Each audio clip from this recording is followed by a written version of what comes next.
What's up guys, it's Maxwell back with the next war recap video, and this one is a random match against Tactical Inc.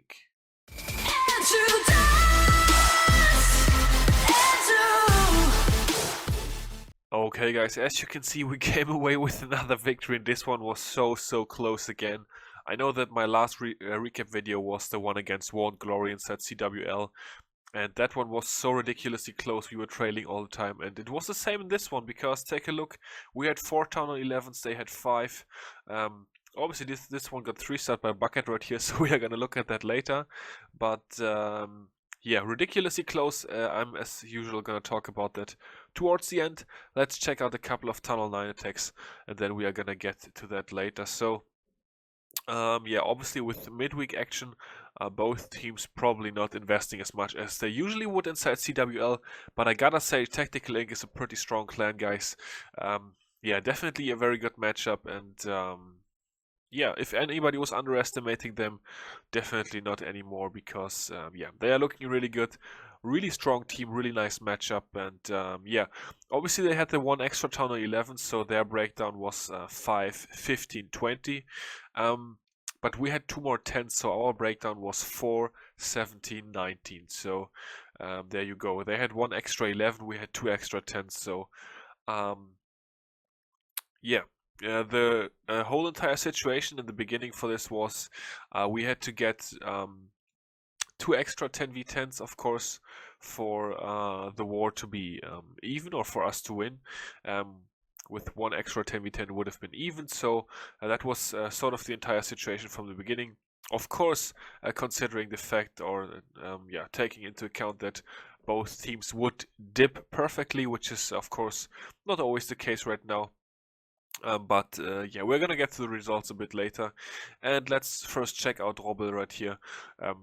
On number 40, that's of course Bucket with his Town Hall 9 account, and he absolutely smashed the space with a Queen Charge Saloon, really good looking attacks, so I thought I would share this one with you guys, and we take a look at it together. The pathing, not really straightforward for this base, but he is just very patient with his Laloon. Obviously, a lot of experience for Bucket, and yeah, he's not gonna worry at all. He's just nice and patient. His queen is actually gonna die very late in the raid, but at that point in time, she has been doing everything that she needed to do. And Bucket is gonna wrap up on this expo towards 12 o'clock with all his balloons and a swag heal spell in the back, actually. So there he goes. Very nicely done right here. And yeah, wrapping it up for the triple on number 40. Let's move on to number 27. We're going to move on quite a bit. There we go. We have only RMA. Mike coming in for this one with 3 Valkyries and then a Laloon attack as well. So let's see how he's going to make use of those. I think this was a Lava Hound in the Clan Castle, but I am not sure. Looks like he's just gonna suicide his queen for maybe an archer tower or 2. We're gonna find out. Oh, there goes a Tesla as well, so he's gonna get a Tesla. That's always a nice thing. Then a cannon, which could maybe improve his pathing a little bit. I'm not quite sure. And he almost gets the wizard tower. There he goes. Oh, so this was a cleanup attack. I remember watching the initial attack for this one. He's only using 1 wizard to funnel, guys, and that's of course because he does not want to pop the Lava Hound. You can see the Lava Hound is going to kill the wizard. And he's going to move in with King, Golem, and Valkyries. Probably didn't even need the Golem, to be honest, to take out enemy Queen. 1 air defense and 1 air sweeper. That's the whole goal right here, guys. And yeah, he's gonna get that accomplished, no problem whatsoever. Actually also gonna get the enemy king, which yeah, can definitely be helpful in the Laloon attacks, just so that the loons will not chase the king around late in the raid when you want the cleanup to happen as quickly as possible. So yeah, good to get the king, but other than that, of course, no significance for this air attack. Now he's gonna be moving in with his Laloon, and obviously, as you can see, guys, he has all spells but 1 first Laloon, so a lot of spells with the queen out of the way, and yeah. That's gonna spell bad news for this defender here, and of course gonna spell the triple for my man Mike. Shout out to him. Always love to see him triple. Such a nice guy, and yeah, really good to have him around. And yeah, gets it done with pretty much 3 swag spells here. Didn't need the haste really, and the heal spell didn't need that either. So very good attack on number 27. We are gonna move on to number 26, and we have Mattis coming in right here, and he's also gonna grab a triple. He grabbed a 6-pack this war, guys. He's one of our newer members, so shout out to him. Looking absolutely strong so far. Looks like he's gonna be another nice addition to the squad, so certainly looking forward to seeing more from him. And on this base, he created such a nice funnel, guys. Check that out. How he's doing that. So he's using a Hawk Rider on each side behind the Golem to take out those mortars. And he's actually even going to use a balloon over here just to get the mortar down a bit quicker there. And the Hawk is once again taking out the cannon. So very nice touch, and definitely cool to see such a good funnel. Take a look how awesome that funnel is, guys. And he's now good to go with jump straight towards the queen and take her out. Obviously 2 golems, so this is a shattered opener, and then we've got king, we've got bowlers, we've got queen, and the clan castle of archers and the baby dragon, I believe, archers, goblins, and yeah, there goes the baby dragon as well. Couple of his bowlers hit the giant bomb, but that's not any worry. No splash damage for the bowlers right now. He even doesn't have a heal spell for this one, he just has another rage spell and a haste spell for his Laloon, so not really worried about the bowlers dying. They got accomplished what they needed to accomplish, and yeah, he spotted the Troll Tesla as well. I know that he was attacking on voice chat, so always good when the new members are on voice chat right away. We really like that because yeah, that just makes it so much easier to coordinate and also to yeah, help those guys out, because we of course really want to help them out. This Tesla here popped so late, he probably was not able to see that, or his spotter was not able to see that, but it's all good. He's gonna of course get the triple on this one. He got the 6-pack this war, so very nicely done. His queen's still full health, so no worries at all. The Lava Hound is alive as well. The king is alive. So yeah, very good attack by Mattis right here on number 26. The last Town Hall 9 attack for today is gonna come on number 1, and once again I gotta offer a shout out to Destroyer with the Town Hall 9 6-pack once again this war, and in absolutely dominant fashion. This guy, yeah, I mean, I was told I could choose one of his attacks for the recap because they were both so good, and I gotta say that's true. Check out this funnel, guys. Goblins for the funnel. That's some disrespect over there. I absolutely love it. So cool to see that. Nice touch. Obviously the mortar sort of shooting there, but he just spread out his goblins and no worries at all. Only Destroyer would come up with something like this. Very funny over there. And yeah, one of his goblins actually lured out the Valkyrie here, so she's gonna be a little bit of a distraction, but a bunch of wizards and king, queen are gonna smack her in the face, so it's all good. He's actually got no bowlers for this one. He's had a golem in the clan cast, so that's interesting as well. Saves his poison spell because he knows there is a baby dragon and the witch coming, so got that ready for that. Already took out enemy queen. His queen is still at full health with her ability. The wizards are going to help out with the baby dragon, so it's going to go down. The golems have been roasted at this point. You will have noticed that he had a level 6 golem in this attack actually, so no bowlers. So nice touch on that by the Destroyer to spot that he would need the extra tanking, because as you can see his golems died out fairly quickly, even though he used a level 6 golem. So definitely very good to see that. And yeah, also good touch over here. Check it out. Trails and 2 balloons over there just to take out the bomb tower for improved pathing for the rest of his balloons. He's just so good. It's awesome to watch him. And yeah, of course not gonna have any problem dealing with this base. Swag, rage, and a swag heal in the back, as we are used to it from him. Yeah, it's very fun to watch him. Has a troll Tesla over there at 9 o'clock, but I think he saw that one. Yeah, he saw it whenever his balloons took down that last cannon, so now they're gonna path there. So he saw the troll Tesla. He's got something for the builder hut at 12 o'clock as well. And just because he's swagging so nicely on this base, we are gonna stick around for the cleanup. There he goes, rage spell and heal spell onto that corner hut, or that builder hut over there. Take that out, so let's enjoy the last 18 seconds of Destroyer. Smashing this base, he even had a goblin all the way to the end, or he placed it a bit later. But yeah, awesome attack right here by him. And that's gonna move us on up to number to Tunnel 10 versus 10 action, of course. And we're gonna go to number 12, where we have Loco coming in. Pulling off the triple, we had a 99% fail on this base before, I think. I think this was the base that Tamo, yeah, this is the base with the hole in the middle, so able to lure out the Lava Hound, and then the Archer Healer trick is going to be applied over here at 9 o'clock, so nicely done over to that, for that by Loco there. Gets that out of the way, no problem. Then he's going to be able to take out the rest of the space. Obviously, you can now send in the queen towards the middle, just because the Lava Hound is being distracted, so for that reason, he's absolutely good to go to send her in.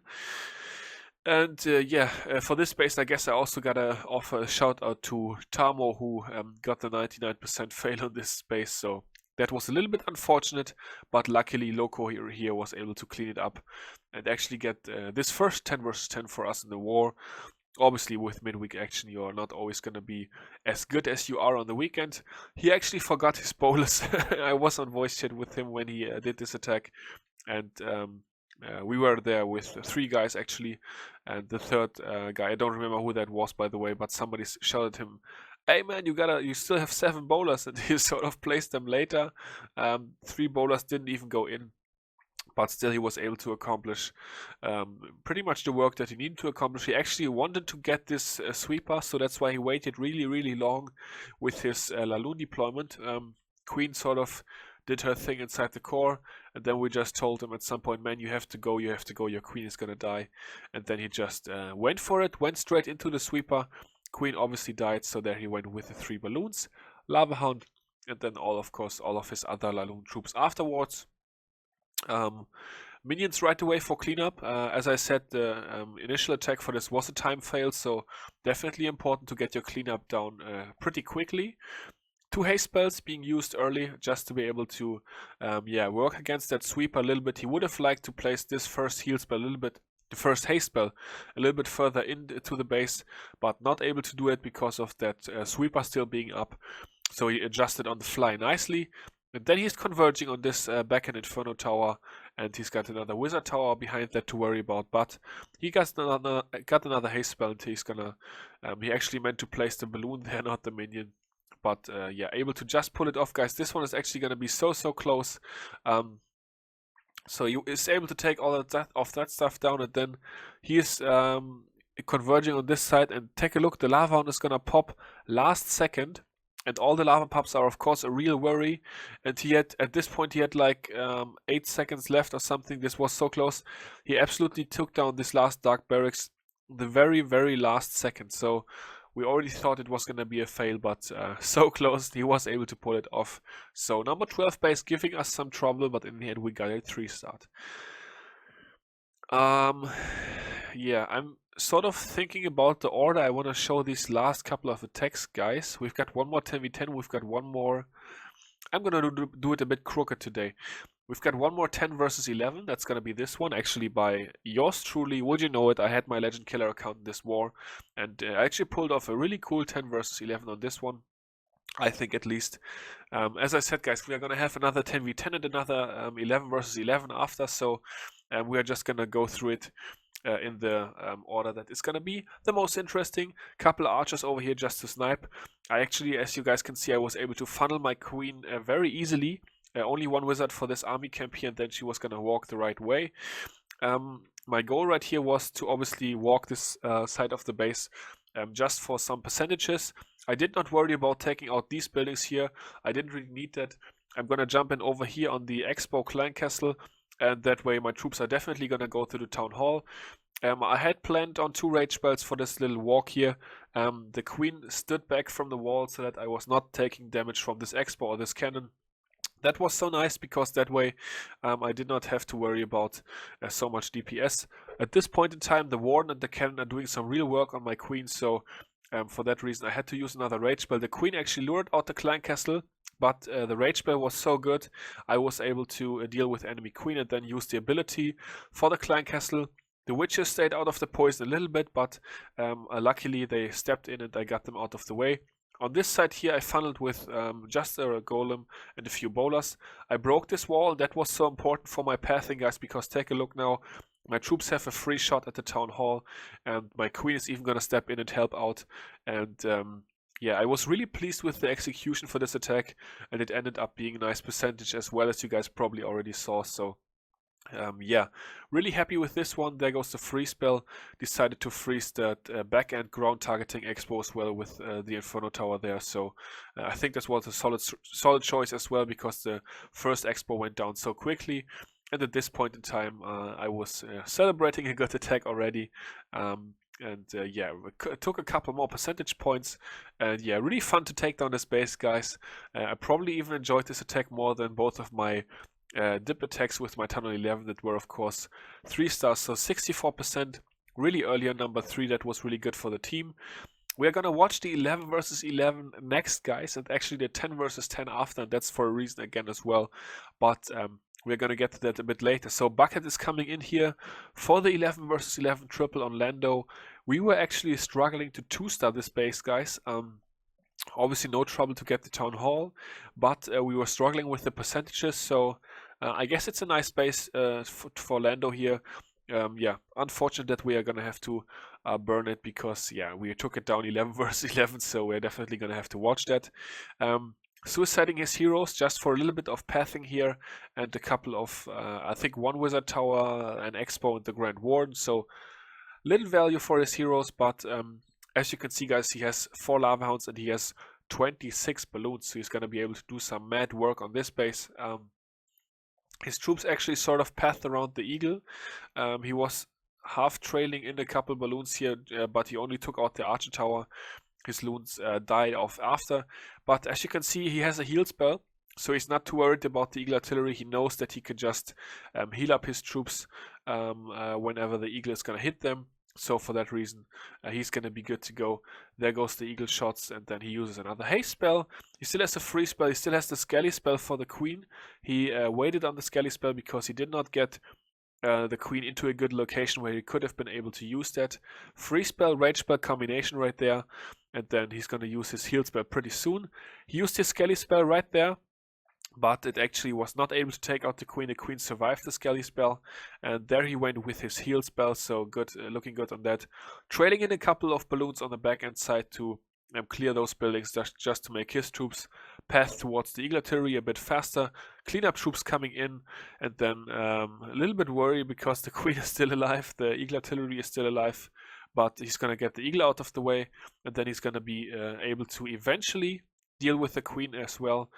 Couple of balloons flew back to her and splashed her down to almost nothing, and the lava pups were able to finish the job. So great attack to Bucket, very nicely done. As I said, we had this base on 1-star, struggled to 2-star it, and then he just came in and 3-starred. Also shout out to Haris for suggesting this. I gotta say that we as Channel 11s were not thinking about 3-starring this base, but Haris suggested to 3-star it because it was tough to 2-star, so we did that. And then, guys, with only minutes, seconds left in war, Niklas clutched it for us. This base was fresh, it was not touched, it was not even scouted, and he came in with the most clutch 10 versus 10 3-star of all time. As you can see, he has 3 baby dragons, and those 3 baby dragons are to secure the 2-star right here, because we thought that if we get a 2-star here, we would have had a chance to win if they failed one more dip, but they actually succeeded on their dip. So if this attack had been a 2-star, we would have lost. As you guys could see, we were tied on stars, so he got some value for his heroes just by suiciding them, and a bunch of guys were watching this attack live on voice chat. He actually did not have time to pop on voice chat, so he did this attack on his own. He said he was planning for 1 minute, and then he came in and smashed this base. So he even half swagged his second free spell. Take a look, that free spell is so late. The Inferno Tower goes down like half a second after he uses that free spell. So a swag spell in there as well, pretty much. And obviously his baby dragons, he's not really going to need those either, because his balloons are going to smash down the space. And at this point we were thinking, well, wait, what? It's going to be the 3-star, and we were so excited. And yeah, he's just an absolute beast attacker, obviously. And he was able to dig us out of the hole. We made up the advantage a little bit during the war because Tactical Inc. had a couple of dip fails, but then we also had a dip fail, and this time it actually wasn't me. And then we were trailing again, and he pulled off this clutch 3-star here and won the war for us. So it was so awesome. And yeah, some real hype. You guys probably know or you probably saw the video against War and Glory where I was going absolutely crazy, and to be honest, I probably would have done it in that video if I had not just done that already, because yeah, this was so hyped, and yeah, we came away with the win on percentage by 0.4%. So awesome stuff. As far as the stats go, we had 1 11 versus 11. They had none. They also did not go 11 versus 11, so it's all good. 11 versus 10, we went 6 out of 7 for our dips. Obviously, we only had 4 11s. They went 7 out of 10 for dips, so we had 1 dip fail, they had 3. The 10 versus 10 count, we had 2, they had 3. And 10 versus 11, we took 13 attacks this time to get the 5 ton or 11 bases out of the way. They took 7 attacks for our 4 bases. So, yeah, a very close war, a very exciting war. Not the highest level of war, but that goes for both sides. I think Tactical Inc. Can do a lot better than they did. Oh yeah, by the way, guys, you see 2 attacks not being used. We actually had a trouble with one of our accounts, which we were not able to use. But yeah, shout out to Tactical Inc. Great war. And guys, the funny thing is, we're actually going to meet these guys inside CWL for our next opponent. So in 1.5 weeks, just after the Easter break, it's going to be DLZ versus Tactical Inc. again, that time on an extremely level playing field inside CWL. So look forward to that. It's definitely going to be an awesome war. And until that time, I will see you all later. Peace out.